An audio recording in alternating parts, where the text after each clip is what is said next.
You better prepare for trans people to make this a very unsafe space. Look at me! Always misgendered. They brought a kid. MAGA extremists. Everything is feeling like a threat. Hey guys, today we're going to be talking about Worcester, Massachusetts declaring itself a trans sanctuary city, and you may be wondering, how did it achieve this historic moment? Well, it was with a very interesting city council meeting that I have been avoiding watching. I've seen a clip or two, you guys have been asking me to react to it, but I really did not want to watch the entire thing. I'm gonna be trying, but it's just incredibly cringy. Like, I did not think I can get through the cringe, so we'll see what happens today. Before we start, make sure you are subscribed, hit the notification bell.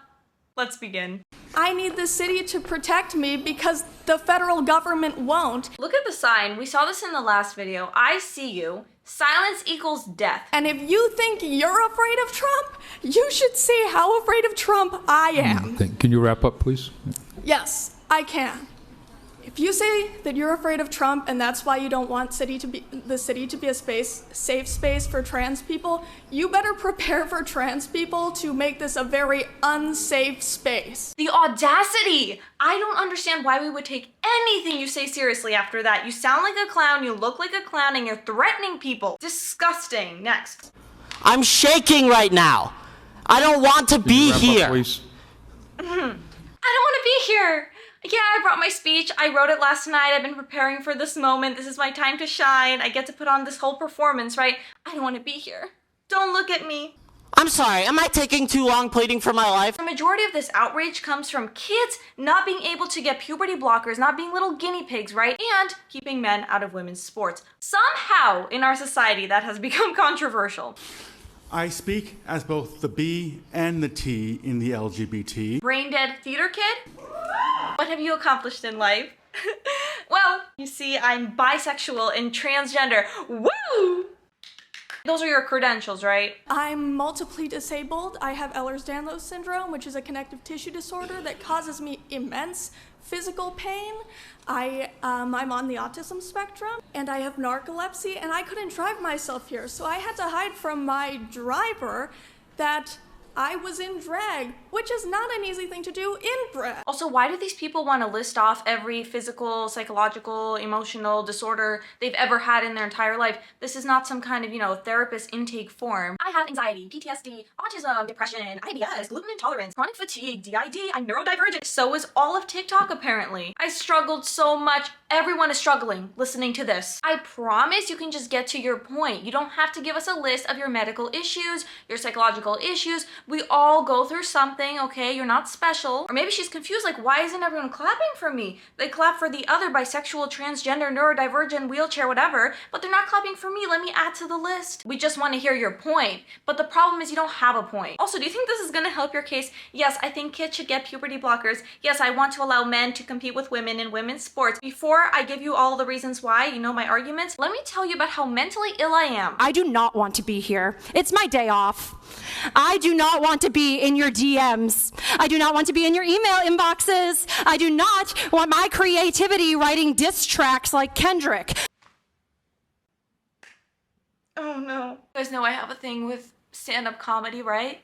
Like, just knowing you're supposed to laugh. Things like that, it's just so much cringe for me.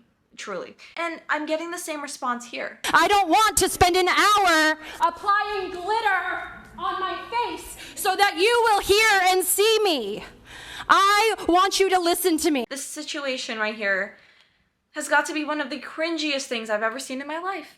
Let us remember that the Nazis burned the books that the Nazis burned books on gender sciences first.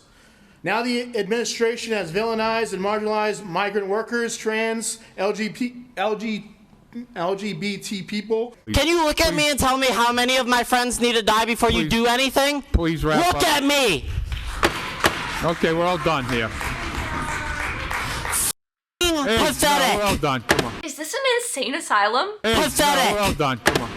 It's the fact that they think they ate. Look at me! And my trans friends are dying. Dying from what exactly? Maybe we should talk about the insanely high suicide rate within the trans community, even after surgeries. I guess we're not ready for that conversation. It's evil Trump. He's a a fascist, yeah, okay. Of course, we need to continue celebrating Black History Month because in spite of what's coming down from Washington, we all know that we all exist and we all need to be recognized for our existence. Lady in the back, we all know that we all exist.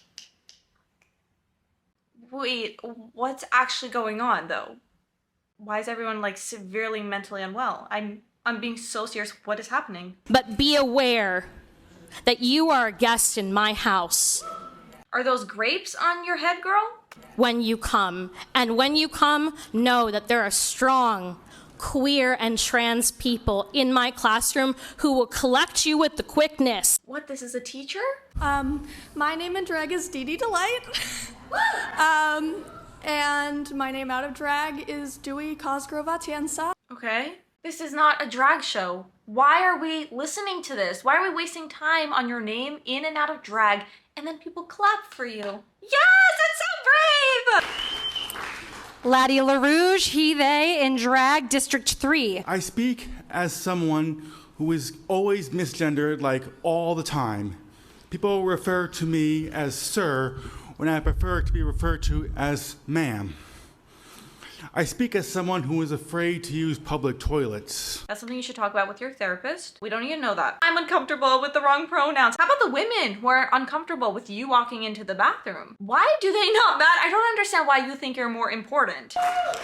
You have to imagine being me and my wife, fearing that our marriage rights will be stripped away at any moment. You have created this fan fiction in your head.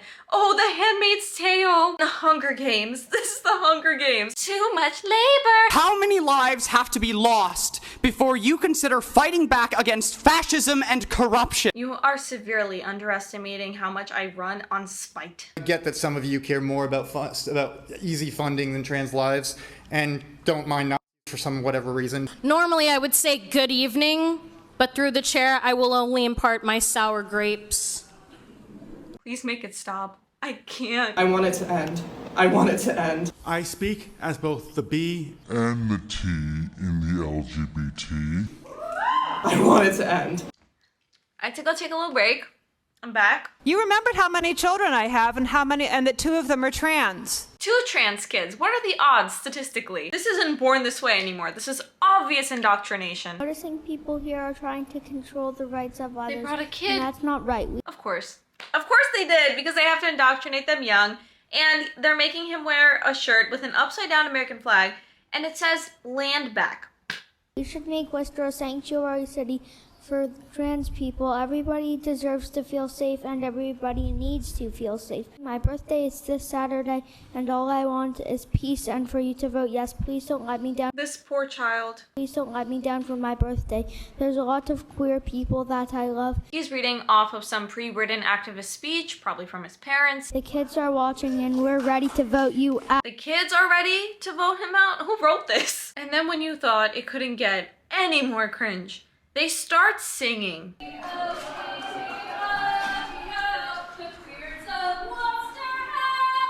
Oh my gosh. Oh my gosh is right. Why do we allow this? Actually present your argument, that's fine, do it in a calm, collected manner. You start singing Hot to Go, like a little theater kid meetup. I mean, it's your moment. You've made a complete fool of yourself. This is why no one takes these people seriously. Congratulations. I don't know if that's what you wanted. If that's what you wanted, you've succeeded. Good job. You know the vibes here, the drama, the random musical numbers? I would guess their favorite show is Has Been Hotel. In fact, they've been singing a lot recently. Fight against Joe, fight Elon Musk. Trump's coming for our unions, but we want him in jail. Didn't do any homework this week. Not the suburbs. You know, I'm sure the people who are actually oppressed around the world right now are deeply moved by your tale of suburban trauma. Non-binary, and I had a call today with my psychiatrist. We went over my medications and he asked me how I've been feeling lately, and I told him I've just been so sad and scared. And he told me that it's a safe space. I've been seeing him since 2009 and this is the first time I've come out to him. He shared that he has transgender nieces. They're moving to Colorado for safety. And he asked me what I'm doing to prepare. And I told him I'm in the process of starting to get my passport. He asked me where I want to go, and I said I don't know, but I hope Canada, because I've always wanted to live in British Columbia. What about your parents? And I explained that they're MAGA extremists, and I couldn't help but just cry. And he just kept reassuring me that I can talk to him about it anytime, that he and his wife are trying to organize. These people act like they're trying to flee North Korea. I can't. Some sort of resistance and support for people in my situation. Right now, everything is feeling like a threat. That's a very important point, and I cannot believe your therapist seemed to overlook that. Everything feels like a threat. Girl! You know, it's especially bothersome because there are people on this planet right now who are actually struggling. They can't find food, they don't have shelter, they don't have water, and you're crying about what? What are you crying about? Get a grip. I don't know who raised these people. I genuinely don't get it. Were they so coddled, so privileged that they never had to experience any kind of struggle? So now it's like, oh no, I can't put lamppost on my passport. I'm so oppressed. These therapists are going along validating the delusions instead of pushing back. So they sang, they snapped, they gave us their monologues. A lot of drama. Meanwhile, any sane person, that includes the majority of Americans, right, would be against allowing kids to go on puberty blockers, to get these surgeries. Yet these people are mad. Also, somehow, they're claiming that kids don't get these surgeries. This is all just a right-wing rumor. But then you're so mad when Trump says, yeah, kids can't do that. So if it's only consenting adults, like so many of you claim, then why are you so mad? Pick a struggle. Right now, you're just proving that you're a liar. Anyways, that's it for today's video, guys. You have to make sure to subscribe,